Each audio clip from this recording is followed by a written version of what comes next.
Bonjour et bienvenue dans notre séance de formation en Kobo Collect. Pour la séance d'aujourd'hui, nous allons voir une partie qui est très importante et aussi capitale. Nous allons voir, ou soit nous allons parler de la fonctionnalité qui est très importante et aussi très utilisée en Kobo Collect. Rappelez-vous, dans les séances précédentes, nous avions parlé que Kobo Collect, il est beaucoup utilisé pour des enquêtes sur terrain. Alors, pour les enquêtes sur terrain, nous allons voir aujourd'hui comment on peut configurer notre formulaire qui est accessible en ligne, mais comment on peut le configurer dans l'application Combo Collect ou soit comment on peut configurer ça dans les téléphones. De façon que vous pouvez permettre aux enquêteurs d'aller sur terrain juste en utilisant l'application Combo Collect, pas directement dans les sites Combo Collect. Alors, pour le faire, nous allons voir ça aujourd'hui. C'est une leçon qui est très importante. Vous allez faire comme d'habitude, vous allez suivre étape par étape pour ne pas être perdu. Alors, si une fois vous avez déjà terminé avec les TP des Cobol Collect, Microsoft Forms et Google Forms, n'hésitez pas à envoyer les TP via les liens qui vous ont été envoyés dans les groupes de discussion. Et si une fois vous n'avez pas encore terminé, vous avez le temps de le faire, vous pouvez le faire et aussi soumettre votre TP. Et si une fois vous avez besoin de commander votre certificat, n'hésitez pas à le faire. Vous pouvez juste nous écrire sur ce mail teachingdepart@gmail.com pour commander votre certificat à condition de terminer avec les TP. C'est les TP de Kobo Collect, Google Forms et Microsoft Forms de conception des formulaires. Alors, on commence directement la leçon d'aujourd'hui. On va voir comment configurer Kobo Collect dans les téléphones ou ça dans l'application. Alors, pour le faire, nous allons d'abord utiliser les formulaires que nous avions pu concevoir dans la séance passée de Kobo Collect. Nous allons dans Formulaire. On va d'abord voir notre formulaire. Là, voilà, vous voyez déjà que notre formulaire est déjà là. C'est les formulaires que nous avions conçus la fois passée. Alors, c'est ces formulaires que nous allons mettre dans l'application Kobo Collect, ou soit ce que nous allons configurer dans l'application. Alors, pour les faire, nous irons d'abord télécharger l'application. Nous allons télécharger l'application. Voilà, l'application Kobo Collect est déjà là. Alors, nous allons cliquer sur Installer. Nous allons installer l'application. Voilà, vous voyez déjà que l'application est installée. Nous allons cliquer sur Activer pour ouvrir l'application. Et l'application est déjà là. Alors, nous allons configurer ou soit nous allons saisir les détails de notre projet. Alors, ici, ce que nous allons faire, nous allons mettre l'IRL que Kobo Collect nous demande. Ici, après avoir mis l'IRL que Kobo a demandé, nous allons directement mettre les noms d'utilisateurs. L'IRL ici, c'est la même chose, mais ici, chacun va mettre son nom d'utilisateur. Chacun se rappelle du nom d'utilisateur qu'il avait mis lors de la création de son compte sur Kobo Toolbox. Alors, chacun va mettre son nom d'utilisateur. Ensuite, vous allez mettre les mots de passe et vous allez cliquer directement sur Ajouter. Ici, dès que c'est fait, vous allez alors prendre, je vais faire sauvegarder mot de passe sur Google, pas maintenant. Alors, je vais prendre télécharger formulaire.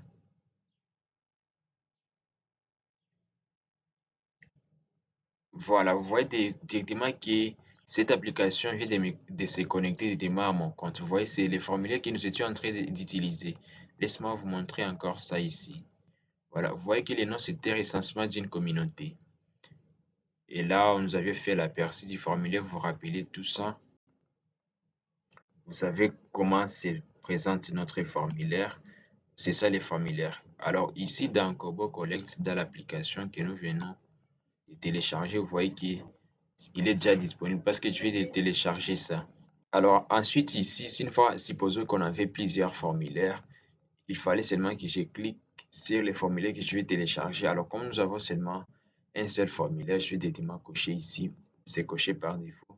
Puis je vais cliquer sur télécharger la sélection. Succès de tous les téléchargements. Ensuite, je vais revenir ici sur remplir un formulaire. Vous Vous voyez, directement, le formulaire est là. Laisse-moi rentrer un peu en arrière. Vous voyez, remplir un formulaire. C'est ici, là où je suis. J'ai commencé par ici pour télécharger les formulaires. Alors, je suis ici sur remplir un formulaire. Je clique là-bas. Ici, recensement d'une communauté. Je vais cliquer là-bas pour commencer à répondre à ces formulaires. Vous voyez directement là, je peux répondre la première question, nom du chef de ménage. Je peux répondre, je dis par exemple euh, euh, Joseph. Ensuite, je vais prendre suivant. Nombre des membres dans les ménages. Je peux dire par exemple 5. J'ai fait suivant. Agent, âge du chef de ménage. Je peux dire par exemple 6 ans. Je clique sur suivant. Localisation du ménage. Créer les points. Je peux faire suivant. Type de logement. Je peux dire par exemple maison individuelle. Là, je suis en train de répondre à l'enquête. Donc, je suis en train de répondre à notre formulaire là-bas que nous avions créé dans la première séance où nous avions parlé des Kobo Collect. Alors, je vais prendre maison individuelle suivant. Sur ces deux principales, je vais prendre rivière.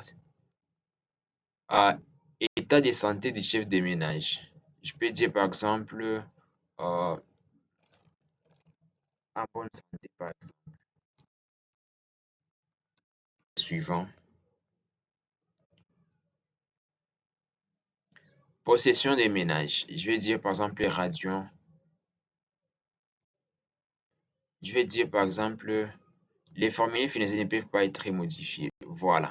Ici, directement, je peux cliquer sur finaliser pour montrer que j'ai déjà terminé à répondre. Je clique sur finaliser.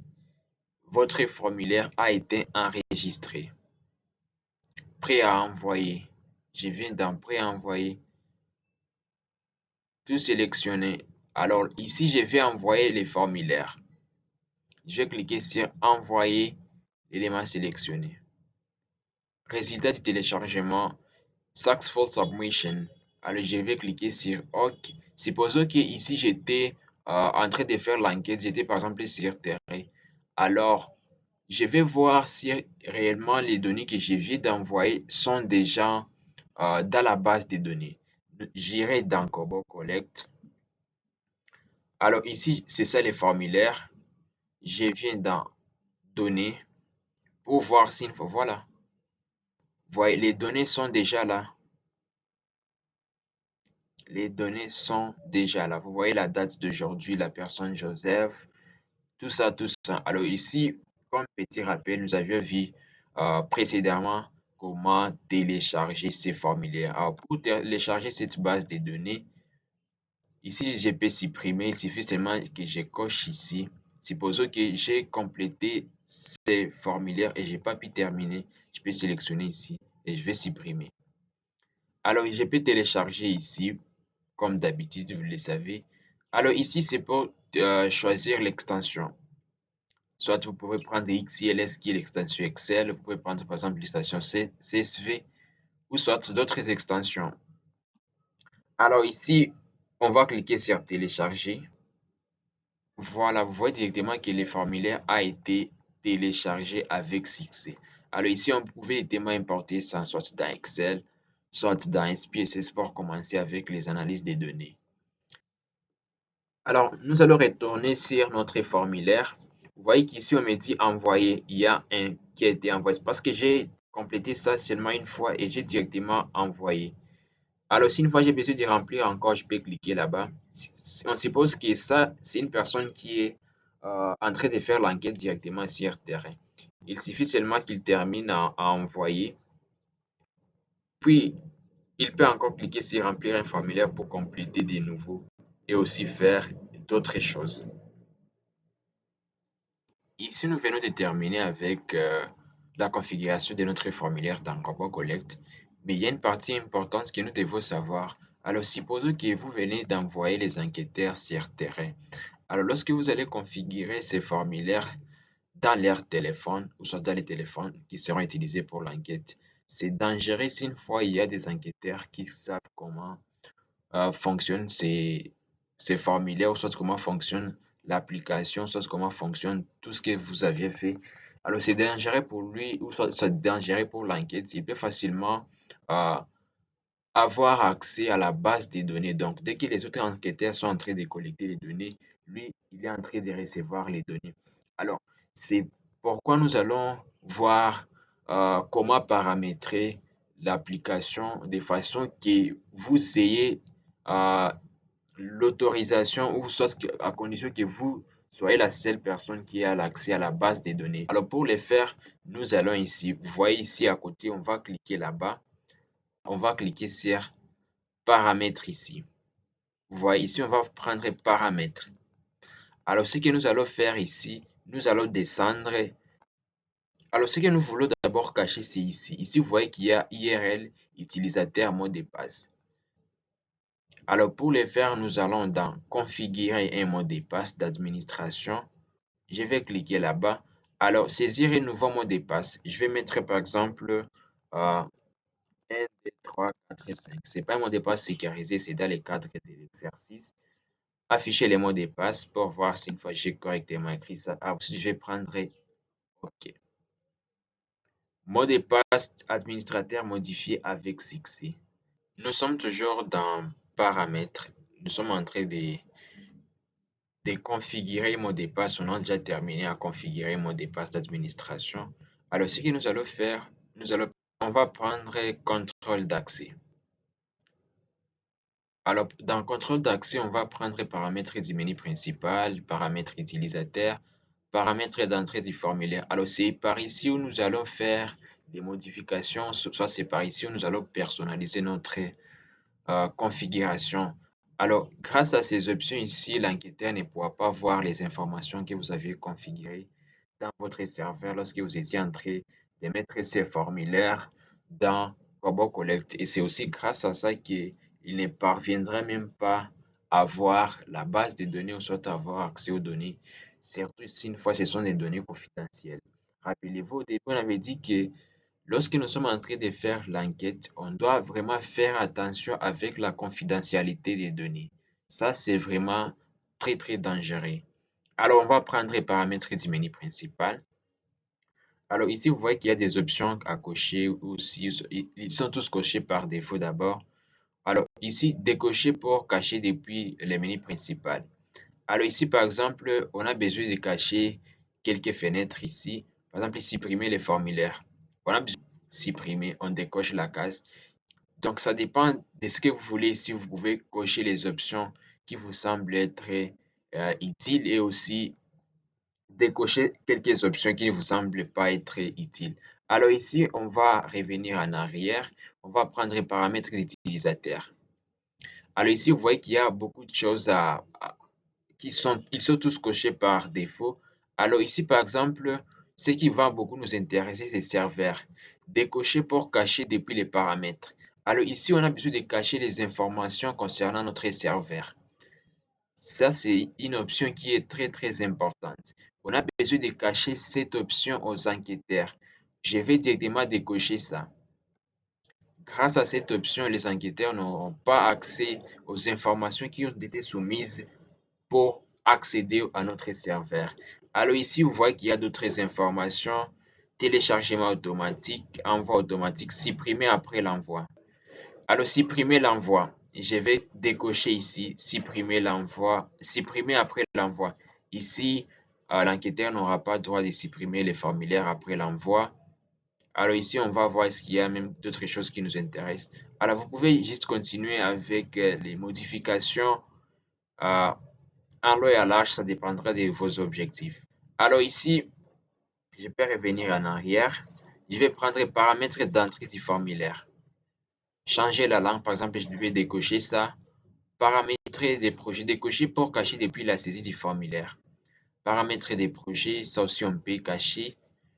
Aller à la ligne de saisie, ça on peut laisser enregistrer comme ébauche. Alors, je crois qu'ici on peut passer. Alors, on va revenir pour voir les modifications depuis notre formulaire. Vous voyez qu'ici, au début, notre interface n'était pas comme ça. On avait la partie ici, on avait quelques options de supprimer, autres. Mais dès qu'on vient de terminer avec la personnalisation, il y a eu des modifications. Alors ici, vous pouvez remplir votre formulaire comme d'habitude. Vous mettez les informations et vous pouvez soumettre. Supprimer les formulaires, si une fois j'ai pas besoin de l'envoyer, je peux les supprimer. Si une fois j'ai pas terminé avec la saisie ou soit je n'ai pas terminé à compléter. Voilà, ici,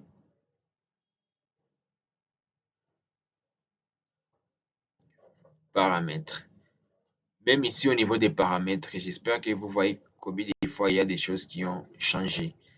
Alors ici, si une fois vous avez besoin alors de vous connecter à la partie administrateur, alors en tant qu'administrateur, vous allez juste cliquer ici, déverrouiller les paramètres du projet.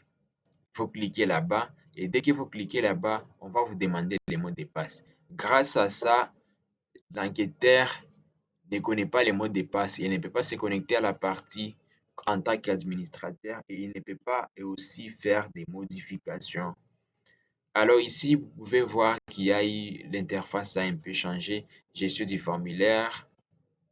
Alors ici, vous pouvez aussi faire d'autres modifications. Tout dépendra de ce que vous voulez avoir. Tout ce que nous venons de voir alors ici, ce sont des options que vous pouvez faire si une fois vous êtes par exemple les chargé de l'enquête ou soit c'est votre propre récolte de données. Vous pouvez établir ces options pour assurer la confidentialité des données. Vous pouvez aussi également voir d'autres options que vous pouvez cocher ici et décocher pour garantir la confidentialité et la sécurité de vos données. Alors, il y a beaucoup de choses à personnaliser. Vous allez voir, ça dépendra de vos objectifs personnels et aussi des objectifs de votre projet pour personnaliser et aller plus loin avec la personnalisation pour garantir la sécurité de vos données. Cela étant dit, nous sommes déjà à la fin de la séance d'aujourd'hui. N'hésitez pas à faire ça pour s'exercer et aussi pour aller plus loin. Nous sommes déjà à la fin de cette séance d'aujourd'hui. Merci beaucoup d'avoir suivi cette séance et n'hésitez pas à soumettre vos travaux. Merci beaucoup et à très bientôt.